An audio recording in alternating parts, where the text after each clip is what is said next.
बिस्मिल्लाहिर्रहमानिर्रहीम अस्सलामु अलैकुम वरहमतुल्लाहि वबरकातुहू।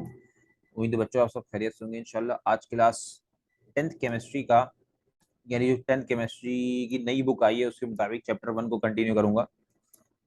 लास्ट टाइम हमने चैप्टर 1 में कुछ ज़्यादा खास तो नहीं पढ़ा था, मतलब क्वांटिटी के लिहाज से बहुत कम था, क्वालिटी के लिहाज से बहुत ज़्यादा हमने पढ़ लिया था पिछली क्लास में। कि भाई जिस चीज़ में फॉर्मूला चेंज ना हो, पार्टिकल्स के अरेंजमेंट चेंज हो जाए, वो कहलाता है प्रोसेस।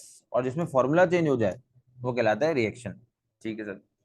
अब दो तरह के रिएक्शन थे, एक वो जो हमेशा मुकम्मल हो जाते हैं जिसमें जितना रिएक्टेंट डालोगे वो सारा रिएक्टेंट रिएक्ट करके प्रोडक्ट में कन्वर्ट हो जाएगा, वो कहलाते हैं इरिवर्सिबल रिएक्शन। जिसमें रिएक्टेंट एक बार प्रोडक्ट में कन्वर्ट हुआ, वापसी प्रोडक्ट रिएक्टेंट में कन्वर्ट नहीं होता। ठीक है सर।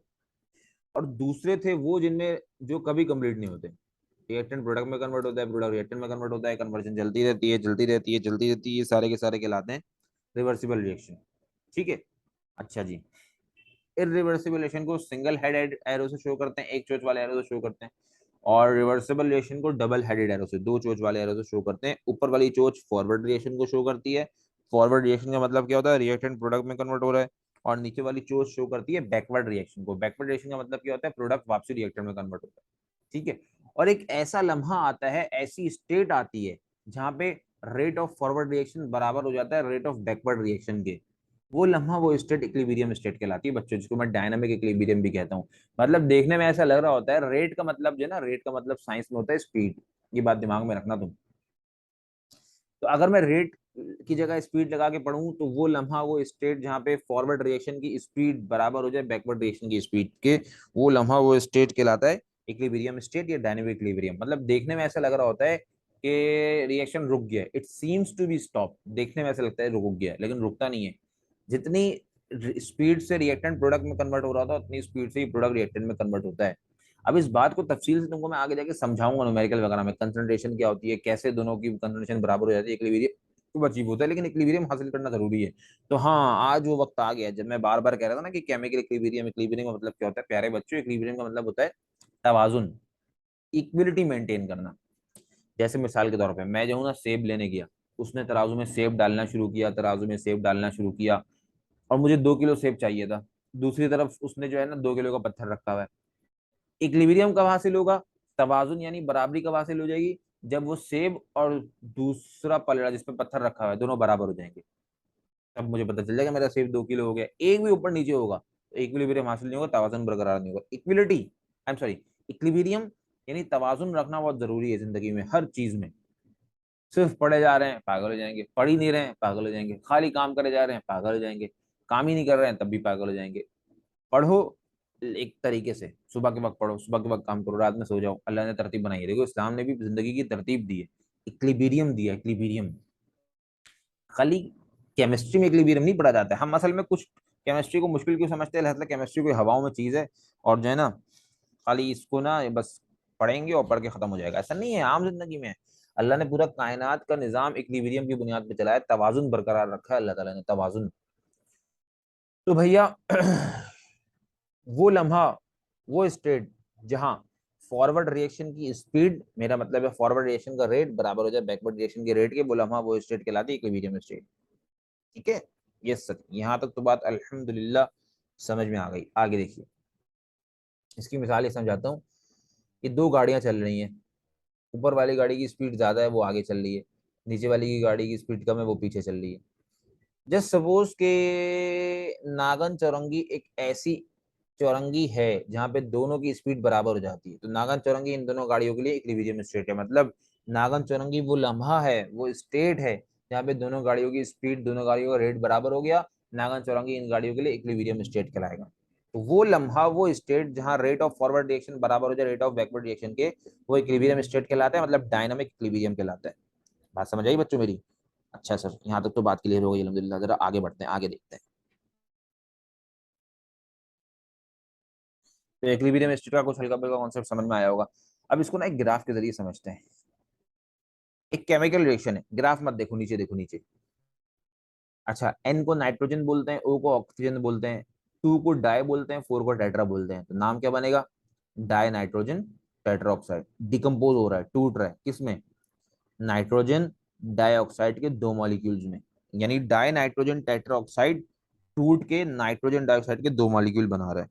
ठीक है सर, यहाँ तक तो बात हो गई अल्हम्दुलिल्लाह। अब सुनो, मैंने शुरू में शायद तुमको एक बात बताई थी, नहीं बताई तो अभी सुन लो, कि जब रिएक्शन स्टार्ट होता है ना, रिएक्शन शुरू होता है, तो शुरू शुरू में रिएक्टेंट की कंसंट्रेशन बहुत ज्यादा होती है और प्रोडक्ट की कंसंट्रेशन बिल्कुल जीरो होती है। जब वो चलना शुरू होता है, तब्दीली आना शुरू होती है, तो रिएक्टेंट की कंसंट्रेशन कम होना शुरू होती है, प्रोडक्ट की कंसंट्रेशन बढ़ जाती है, बढ़ना शुरू होती है, और रिएक्शन खत्म होने पे, और जो रिएक्शन खत्म हो जाए वो कौन सा कहलाता है, इरिवर्सिबल रिएक्शन। तो ये बात इरिवर्सिबल के लिए हो रही है। जब रिएक्शन खत्म हो जाता है तो रिएक्टेंट की कंसंट्रेशन बिल्कुल जीरो हो जाती है, प्रोडक्ट की कंसंट्रेशन मैक्सिमम पे होती है। सही क्या समझाया आपने, समझ में नहीं आया तो मैंने समझाया थोड़ी है, अभी तो खाली बोला है। अब मैं अब इस जुमले को जो मैंने तुम्हारे सामने बोला है समझाना शुरू करता हूँ, सुनना मेरी बात गौर से, बहुत गौर से सुनना। देखो, मिकदार को इंग्लिश में क्वांटिटी बोलते हैं और केमिस्ट्री में, साइंस की जबान में कंसंट्रेशन बोलते हैं। कंसंट्रेशन का एक मतलब तो इंग्लिश वाले कहते हैं फोकस करना, तवज्जो से पढ़ना, ठीक है। और केमिस्ट्री वाले कंसंट्रेशन बोलते हैं उसको, मिकदार को, ठीक है। तो मिकदार को इंग्लिश में क्वांटिटी बोलेंगे, लेकिन केमिस्ट्री में क्या बोलेंगे, कंसंट्रेशन। अब वो कंसंट्रेशन चाहे रिएक्टेंट की हो चाहे प्रोडक्ट की हो, मुझे इससे मतलब नहीं है। कंसंट्रेशन की बात हो गई, मैं समझ गया मिकदार कह रहे हैं ये केमिस्ट्री में, ठीक है सर। अच्छा, अब मेरी उस जुमले को समझने की कोशिश करना जरा। देखो, बिरयानी का बनना कोई केमिकल रिएक्शन नहीं है, वो तो एक मिक्सचर है। लेकिन खाली मिसाल के तौर पर तुमको समझा रहा हूँ कि जब बिरयानी बनाई जाती है तो उसमें कच्चा चावल, कच्चा आलू, कच्चा गोश्त और बाकी चीजें डाली जाती हैं। चूल्हे पर रख के हीट किया जाता है, वो चीजें मिक्स होती हैं, मिलना शुरू होती हैं। जो चीजें आपस में मिलना शुरू हो, रिएक्ट करना शुरू हो, वो रिएक्टेंट कहलाते हैं। तो बिरयानी के रिएक्टेंट क्या क्या है, कच्चा चावल, कच्चा आलू, कच्चा गोश्त और बाकी चीजें। कच्चा चावल आहिस्ता आहिस्ता आहिस्ता आहिस्ता आहिस्ता आहिस्ता पक्के चावल में कन्वर्ट होना शुरू होता है, मतलब वो जो रिएक्टेंट था वो आहिस्ता आहिस्ता प्रोडक्ट में कन्वर्ट होना शुरू होता है। कब, जब चूल्हा जला दो, जब रिएक्शन शुरू कर दो। जब तक रिएक्शन शुरू नहीं करा, कच्चा चावल कच्चा रहेगा, कच्चा आलू कच्चा रहेगा, कच्चा गोश्त कच्चा रहेगा। मतलब जैसे रिएक्टेंट है वैसे बरकरार रहेंगे। रिएक्टेंट की मिकदार, रिएक्टेंट की कंसंट्रेशन रिएक्शन स्टार्ट होने से पहले मैक्सिमम पे होगी। जैसे ही चूल्हा जलाया दूंगा, हीट करूंगा, रिएक्शन शुरू होगा, रिएक्टेंट की मिकदार में कमी आना शुरू होगी, तब्दीली आना शुरू हो जाएगी। रिएक्टेंट कम होना शुरू होगा और प्रोडक्ट बनना शुरू हो जाएगा। मतलब कच्चा चावल पक्के चावल में कन्वर्ट होना शुरू होगा, कच्चा आलू पक्के गोश्त में तब्दील होना शुरू होगा, कच्चा गोश्त पक्के गोश्त में तब्दील होना शुरू होगा। और जैसे ही रिएक्शन कंप्लीट हो जाएगा, जैसे ही कंप्लीट हो जाएगा, सारा कच्चा चावल, कच्चा आलू, कच्चा गोश्त पक्के चावल, पक्के आलू, पक्के गोश्त में कन्वर्ट हो गया, मतलब बिरयानी में कन्वर्ट हो गया, सारा रिएक्टेंट जीरो हो गया, खत्म हो गया रिएक्शन कंप्लीट होने पे, और प्रोडक्ट पूरा मैक्सिमम पे अपनी पूरी मिकदार में बन के सामने मेरे आ गया। तो यही बात केमिकल रिएक्शन में समझा रहा हूँ तुमको। जिस तरह चूल्हा जलाने से पहले, रिएक्शन से पहले, वो कच्चा चावल, कच्चा आलू, कच्चा गोश्त अपनी जगह बरकरार था, रिएक्टेंट वैसे का वैसे ही मौजूद था, इसी तरह रिएक्शन स्टार्ट होने से पहले रिएक्टेंट की मिकदार बहुत मैक्सिमम पे होती है, रिएक्टेंट की कंसंट्रेशन बहुत हाई होती है। जैसे ही चूल्हा जलता है, मेरा मतलब रिएक्शन होना शुरू होता है, रिएक्टेंट प्रोडक्ट में कन्वर्ट होना शुरू होते हैं। अब रिएक्टेंट की मिकदार में, रिएक्टेंट की कंसंट्रेशन में जाहिर सी बात है कमी आना शुरू होती है, और प्रोडक्ट की मिकदार में इजाफा होना शुरू होता है, प्रोडक्ट की कंसंट्रेशन बढ़ना शुरू होती है। और जैसे रिएक्शन कंप्लीट हो जाता है, रिएक्टेंट की कंसंट्रेशन बिल्कुल जीरो हो जाती है, प्रोडक्ट की कंसंट्रेशन बिल्कुल मैक्सिमम पे हो जाती है। मेरी बात समझ में आई प्यारे बच्चों को? उम्मीद है तुमको ये पॉइंट दिमाग में उतरा होगा। बिरयानी की मिसाल से याद रखना। तो ये रिएक्शन तुम्हारे सामने मौजूद है। ये जो एरो के उल्टे हाथ पे होते हैं ना, इनको हम रिएक्टेंट बोलते हैं। बच्चों वाली बात, क्लास छोटी क्लासेस में पढ़ के आए। और जो एरो के सीधे हाथ पे होते हैं, इनको हम बोलते हैं प्रोडक्ट। ठीक है सर। एक ग्राफ बना दिया है, एक्स एक्सिस पे टाइम को रखा है, वाई एक्सिस पे कंसंट्रेशन यानी मिकदार को रखा है। ठीक है। ये ब्लू वाली लाइन जो है ना, N2O4 को शो कर रही है, मतलब रिएक्टेंट को शो कर रही है। और ये जो ब्राउन वाली लाइन है ना, ये NO2 को शो कर रही है, मतलब प्रोडक्ट को शो कर रही है। तो ये कंसंट्रेशन की बात है। मैंने तुमको क्या बताया, शुरू शुरू में जब रिएक्शन स्टार्ट नहीं हुआ होता है, तो उस वक्त रिएक्टेंट की कंसंट्रेशन बहुत हाई होती है ना। कच्चा चावल, कच्चा आलू, कच्चा गोश्त, अभी चूल्हा जला ही नहीं है, वैसे के वैसे ही है, शुरू में बहुत हाई पर है। तो देखो N2O4 रिएक्टेंट है, इसकी कंसंट्रेशन इस ब्लू लाइन को देखो बिल्कुल मैक्सिमम पे है, शुरू में बिल्कुल हाई पे। और जो प्रोडक्ट बनने वाला होता है, बिरयानी बनने वाली होती है, तो उस वक्त बिरयानी, चूल्हा नहीं जला ना, बिरयानी नहीं बनी, प्रोडक्ट की कंसंट्रेशन, प्रोडक्ट की मिकदार बिल्कुल जीरो होती है। देखो यहाँ प्रोडक्ट कौन है, NO2, इससे मिकदार बिल्कुल जीरो पर है। ठीक है। Yes sir. जैसे रिएक्शन स्टार्ट होगा, रिएक्टेंट की मिकदार में कमी आना शुरू होगी, देखो कमी हो रही है, कमी हो रही है, कमी हो रही है, नीचे की तरफ आ रहा है। और प्रोडक्ट की मिकदार में इजाफा होना शुरू होगा, देखो इजाफा हो रहा है, ऊपर की तरफ जा रहा है, बढ़ रहा है बढ़ रहा है बढ़ रहा है बढ़ रहा है, लेकिन क्योंकि ये इरिवर्सिबल नहीं रिवर्सिबल रिएक्शन है, ये रिएक्टेंट की मिकदार कम होते होते इसकी कंसंट्रेशन कम होते होते होते एक ऐसा लम्हा आ जाएगा, प्रोडक्ट की कंसंट्रेशन बढ़ते बढ़ते बढ़ते बढ़ते बढ़ते बढ़ते बढ़ते एक ऐसा लम्हा आ जाएगा, एक ऐसी स्टेट आ जाएगी जहां दोनों की मिकदार दोनों की कंसंट्रेशन बराबर हो जाएगी, वो स्टेट इक्विलिब्रियम स्टेट कहलाती है। समझे? मतलब जितनी स्पीड से रिएक्टेंट प्रोडक्ट में कन्वर्ट हो रहा है उतनी स्पीड से प्रोडक्ट रिएक्टेंट में कन्वर्ट होगा, ऐसा लगेगा रिएक्शन रुक गया है, लेकिन वो रुका नहीं है, वो दोनों एक ही स्पीड से चल रहे हैं, इक्विलिब्रियम अचीव हो गया, इक्विलिब्रियम हासिल हो गया। तो जो इरिवर्सिबल रिएक्शन होते हैं ना वो तो रुक जाते हैं। जब वो इरिवर्सिबल रिएक्शन मैंने शुरू नहीं करवाया तो रिएक्टेंट की कंसंट्रेशन बहुत ज्यादा है, प्रोडक्ट बिल्कुल जीरो है। जब मैंने शुरू करवा दिया तो रिएक्टेंट की कंसंट्रेशन में कमी आना शुरू हो गई, प्रोडक्ट की कंसंट्रेशन में इजाफा होना शुरू हो गया। जैसे रिएक्शन कंप्लीट हुआ, रिएक्टेंट की कंसंट्रेशन जीरो हो गई, प्रोडक्ट की कंसंट्रेशन बिल्कुल मैक्सिमम पे पहुंच गई, और फिर रिएक्शन खत्म हो गया। लेकिन रिएक्शन खत्म कहाँ होता है? इरिवर्सिबल में। रिवर्सिबल में रिएक्शन कभी खत्म नहीं होता। खत्म ना हो तो क्या करें भाई, कुछ अच्छी चीज हासिल करने मतलब ये नहीं हो तो वो something is better than nothing.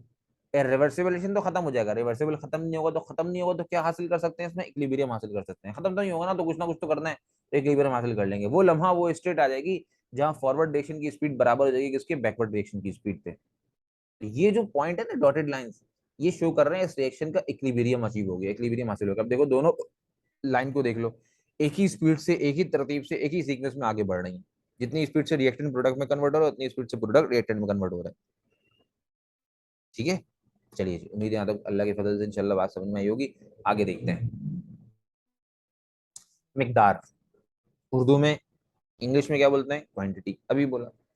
और केमिस्ट्री की जबान में क्या बोलते हैं इसको? कंसंट्रेशन। वेरी गुड, माशाअल्लाह ला कुव्वत इल्ला बिल्लाह। अब कंसंट्रेशन चाहे रिएक्टेंट की हो चाहे प्रोडक्ट की हो, इससे मुझे मतलब नहीं है, लेकिन सवाल ये पैदा होता है कि कंसंट्रेशन को मालूम कैसे किया जाए।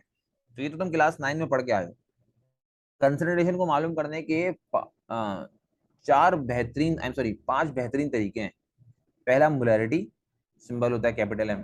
दूसरा मोलैलिटी, सिंबल होता है स्मॉल एम। तीसरा नॉर्मेलिटी, सिंबल होता है कैपिटल एन। चौथा है मोल फ्रैक्शन, सिंबल होता है कैपिटल एक्स। पांचवा है परसेंटेज कंपोजिशन, और सिंबल होता है परसेंटेज का। तो किसी भी चीज की, आई मीन रिएक्टेंट की कंसंट्रेशन या प्रोडक्ट की कंसंट्रेशन मालूम करनी है तो पांच में से किसी एक मेथड को इस्तेमाल करना पड़ेगा। ठीक है सर। और इनमें जो सबसे कॉमन मेथड है ना, सबसे इस्तेमाल होने वाला, ज्यादा इस्तेमाल मेथड, वो है मोलैरिटी। मोलैरिटी वो मेथड है जिससे तुम हमेशा ज्यादातर आमतौर पर कंसंट्रेशन को मालूम करते हो। बहुत आसान, बहुत अच्छा मेथड है, रिजल्ट भी बहुत अच्छे देता है ये। तो पांच मेथड है कंसंट्रेशन को मालूम करने के। सबसे बेहतरीन मेथड, सबसे बेहतरीन तरीका कौन सा है? मोलैरिटी का। ठीक है, यस सर, यहाँ तक तो बात हो गई अलहमदुलिल्लाह। अब मोलैरिटी का फॉर्मूला क्या होता है? मोल्स को डिवाइड कर दो वॉल्यूम से, क्लास 9 में पढ़ के आ चुके हैं। यूनिट क्या बनेगा इसका? सर यूनिट इसका बनना चाहिए, मतलब ऊपर मोल्स है ना, तो मोल का तो कोई यूनिट नहीं होता, मोल खुद एक यूनिट है, तो ऊपर मोल आ जाएगा। ठीक है सर। और नीचे वॉल्यूम है, तो वॉल्यूम का यूनिट क्या होता है? Decimetre cube. ठीक है। तो मैंने इस फॉर्मूले की मदद से मोलैरिटी का यूनिट निकाल लिया, मोल्स पर डेसीमीटर क्यूब या फिर कैपिटल एम। तो जब कभी मुझे मोलैरिटी का यूनिट लिखना पड़े, मैं इन दोनों में से कोई एक लिखूंगा, या मैं ये कह सकता हूँ कि जिस नंबर के साथ मोल्स पर डेसीमीटर क्यूब या कैपिटल एम लिखा हो, मैं समझ जाऊंगा मोलैरिटी दी हुई है। और मोलैरिटी का मतलब कंसंट्रेशन। हालांकि मोलैरिटी का, मोल फ्रैक्शन का, परसेंटेज का, इन सब का मतलब कंसंट्रेशन होता है, लेकिन क्योंकि आमतौर पर मोलैरिटी को कंसंट्रेशन मालूम करने के लिए इस्तेमाल किया जाता है, इसलिए जब कभी कंसंट्रेशन की बात होगी मैं मोलैरिटी बोल दूंगा सर। अच्छा जी, अब मुझे मोलैरिटी मालूम करनी है तो मोल को वॉल्यूम से डिवाइड कर दूंगा। लेकिन अगर सवाल ने मोल नहीं दिया, खाली वॉल्यूम दिया हुआ है और मोल की जगह मास दे दिया, तो फॉर्मूला क्या बनेगा? सर वॉल्यूम तो अपनी जगह रहेगा, डिवाइड की लाइन अपनी जगह रहेगी। देखो ना, डिवाइड की लाइन अपनी जगह, वॉल्यूम अपनी जगह। मोल के फॉर्मूले को खोल के लिख देंगे। कैसे खोलते हैं यार? तो 9 क्लास से सीखते आ रहे हो ना। मोल का फॉर्मूला क्या होता है? मास अपॉन एटॉमिक और फॉर्मूला मास। ये फॉर्मूला होता है। मोल की जगह मैंने ये लिख दिया, दोबारा देखो, ये मोल था, इसकी जगह मैंने ये फॉर्मूला लिख दिया, मास अपॉन एटॉमिक मास या फॉर्मूला मास। एटॉमिक मास कब होगा? जब एटम की बात होगी। फॉर्मूला मास कब होगा? जब मॉलिक्यूल या कंपाउंड की बात होगी। ठीक है बच्चों, उम्मीद है बात समझ में आई होगी। ये कंसंट्रेशन का सिंबल है, मखसूस ब्रैकेट, सिंबल ऑफ कंसंट्रेशन। ठीक है, तो क्लियर कर दो जल्दी से। क्वांटिटी को इंग्लिश में क्या बोलते हैं? ओ सॉरी, उर्दू में क्या बोलते हैं? मिकदार। Very good. और इंग्लिश और केमिस्ट्री की जबान में क्या बोलते हैं? कंसंट्रेशन। सही है। अब वो कंसंट्रेशन रिएक्टेंट की और प्रोडक्ट की, कंसंट्रेशन को मालूम करने के कितने तरीके हैं? पांच। और सबसे कॉमन, सबसे इस्तेमाल होने वाला और सबसे अच्छा रिजल्ट देने वाला मेथड मोलैरिटी है। मोलैरिटी का फॉर्मूला क्या होता है, मोल्स को डिवाइड कर देते हैं वॉल्यूम से, यूनिट क्या होता है, मोल्स पर डेसीमीटर क्यूब या कैपिटल एम। सही है सर। अगर मोल नहीं दिए तो मोल के फॉर्मूले को खोल के लिख दूंगा, मास अपॉन एटॉमिक मास या mass upon formula mass. Atomic mass कब होगा, जब एटम की बात होगी, फॉर्मूला मास कब होगा, जब मॉलिक्यूलर कंपाउंड की बात होगी। ठीक है सर, यहाँ तक तो बात हो गई। और कंसंट्रेशन का जो ब्रैकेट है ना, सिंबल, वो एक मखसूस ब्रैकेट है। डन सर, ये तो क्लियर हो गया। अब आगे देखते हैं next topic, law of mass action. इस लॉ को 1864 में, इस 1864 में दो साइंटिस्ट गुलबर्ग और वॉल्क ने बनाया था। अब ऐसा नहीं है कि गुलबर्ग के नाम पे गुलबर्ग चौरंगी का नाम रख दिया, नहीं भाई, ये तो पाकिस्तान बेचारा शायद कभी आया भी ना हो।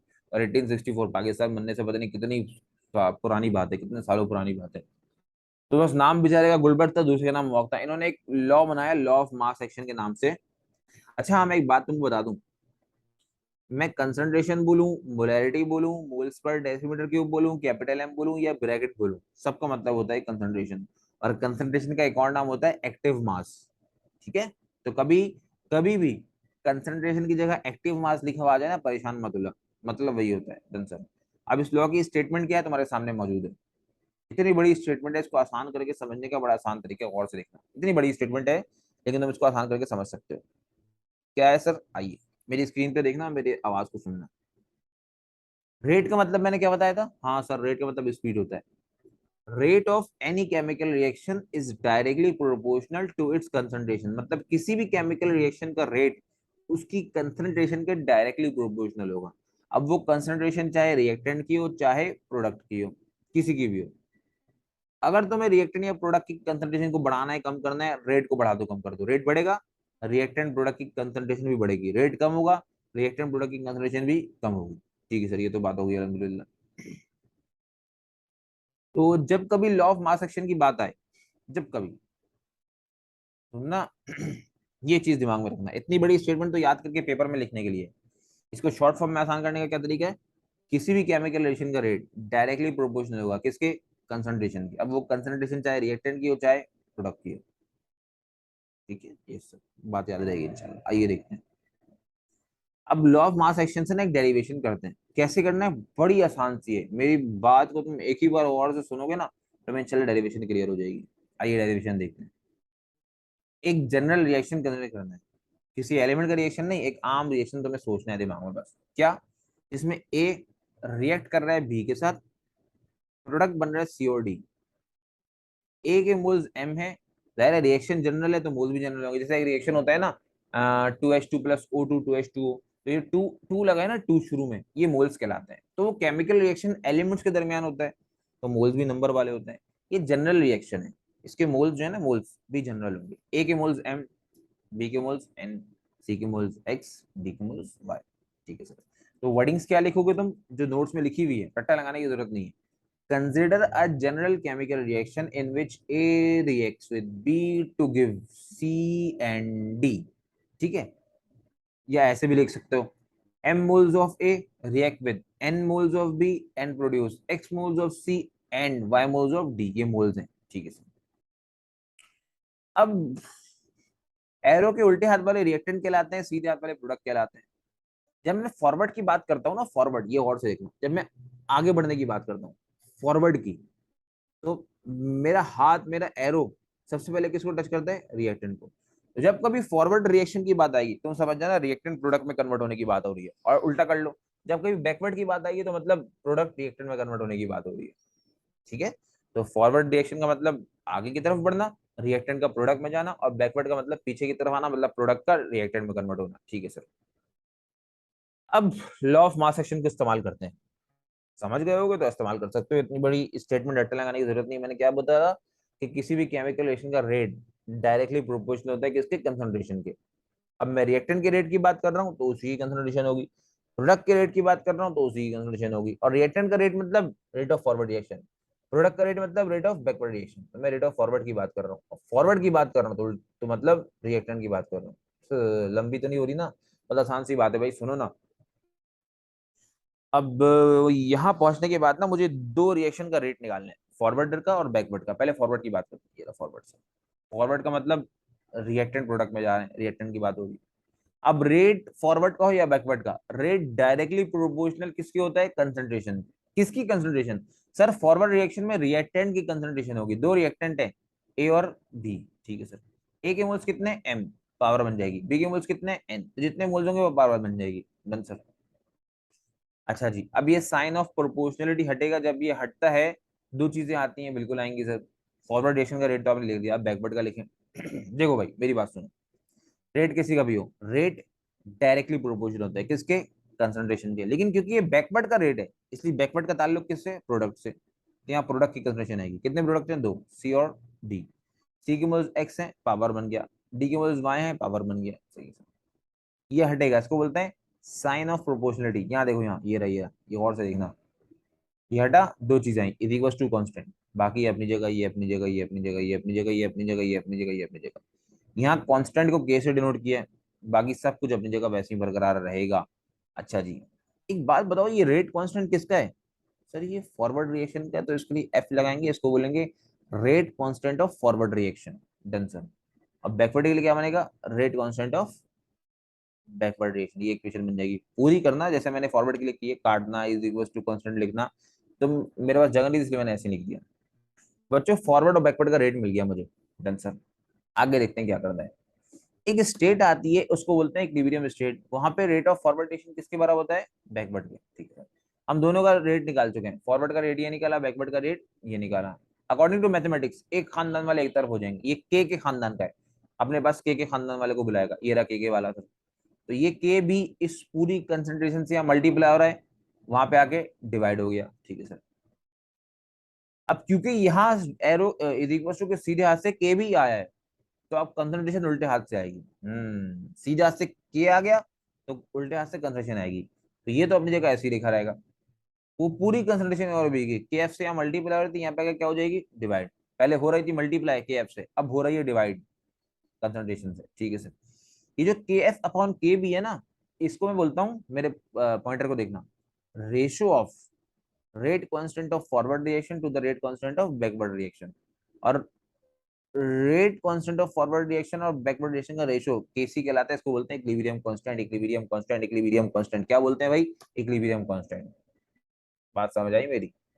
देखो ना भाई, ये जो हालत है, ये जो सूरत है, ये जो कंडीशन है जिसमें फॉरवर्ड और बैकवर्ड का रेट बराबर हो जाता है, ये कहाँ हासिल हुई है, इक्विलिब्रियम पे। तो इस इक्विलिब्रियम स्टेट से आने वाले कांस्टेंट को मैं क्या बोलूंगा, इक्विलिब्रियम कांस्टेंट।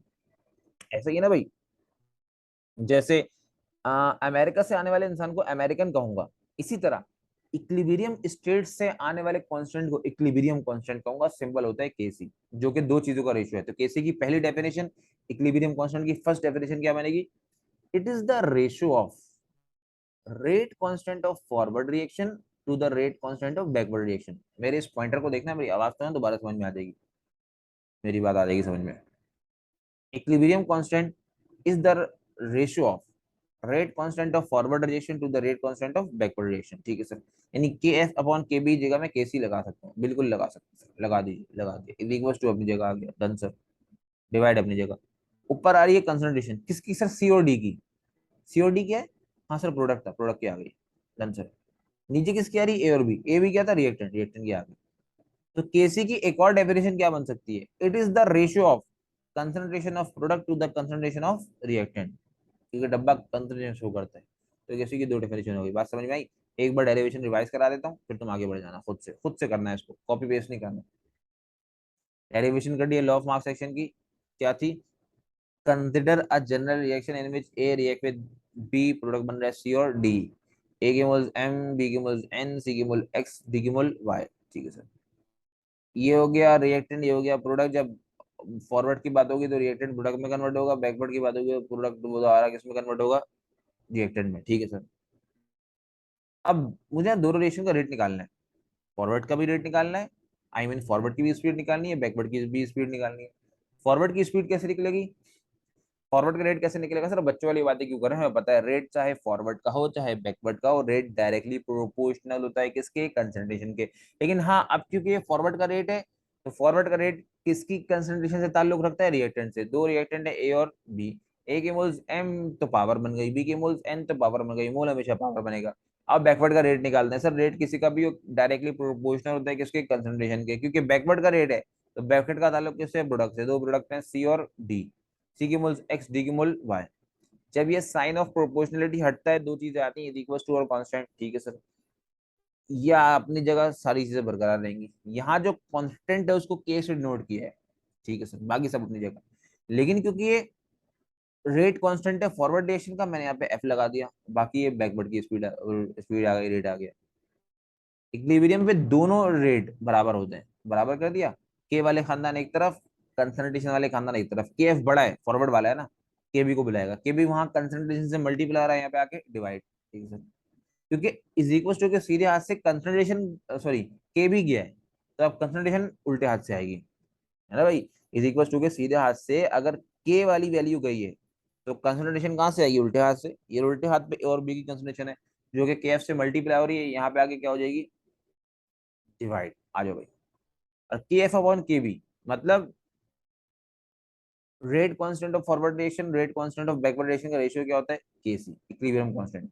क्योंकि इक्विलिब्रियम लॉ से आने वाला कांस्टेंट, इक्विलिब्रियम स्टेट से आने वाला कांस्टेंट क्या कहलाएगा, इक्विलिब्रियम कांस्टेंट। आंसर के एफ अपॉन के बी जगह मैंने के सी रख दिया। के सी दो चीजों का रेशियो है, एक है कंसंट्रेशन, दूसरा है, हाँ, के सी दो चीजों का रेशियो है, concentration of product to the concentration of reactant, क्योंकि सी और डी प्रोडक्ट थे और ए और बी क्या थे, रिएक्टेंट थे।